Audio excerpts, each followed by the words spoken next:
Since I was born until now, I am from a relationship. So I'm still single until now. And my question is actually why I am still single, and then should a woman get married when she can do everything herself? And then when is the right time for girls to get married? Thank you very much.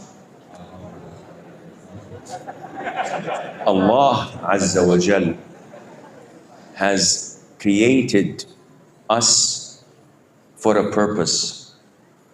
And He created man and women to get married so that they can reproduce and they can have compassion, mercy, love among them. It is not something that fits everyone. It's not one size that fits all. Some women marry early at 15 or 16 years of age and live a very happy life. Some women marry when they're 31 or 32 and have a happy life. This is not something we plan for or we work for. I have 13 daughters with the grace of Allah, no boys. And some of my daughters got married when they were 17. And some of my daughters got married when they were 31. Imagine all these years waiting, no marriage. She wants to get married, but nobody's coming. And when she got married at 31, Allah blessed her with a good man that made her forget the past years, and she has a nice child and she's happy in her life. So this is not something you put an ultimatum. Okay, I go to university and I'm finished when I'm 23, then I work for 3 years, and then I do this, and then I get married. No, this is not how it works. It is in Allah's hands. You get a good proposal, a real man who has good akhlaq, good job, can provide for you, a separate home, and he's not a mummy's boy. Say Bismillah. Oh, Sheikh, but I have 2 years to finish college. Quit college. College is not what Allah created you for.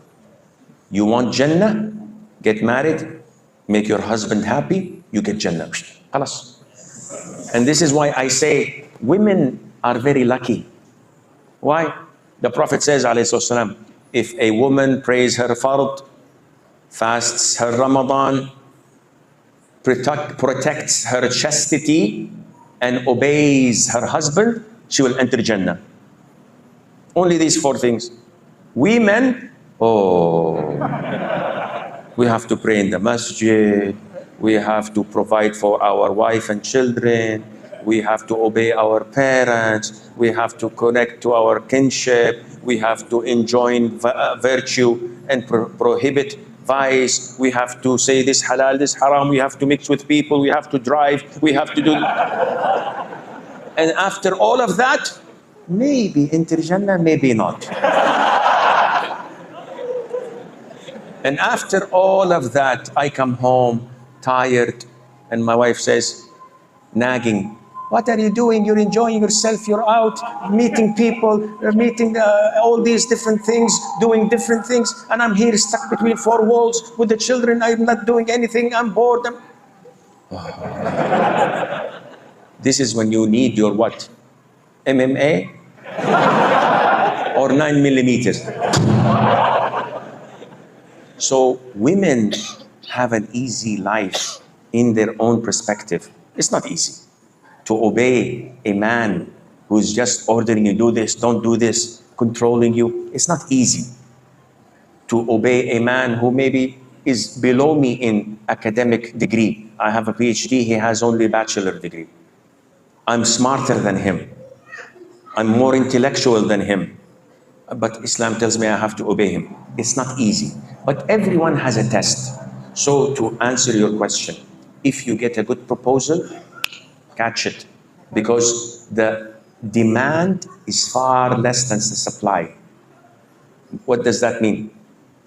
How many men are here? Very much. How many women are out there? More than much. So some women comes and says to me, Sheikh, I don't want my husband. I'm not imitating women, but this is my voice.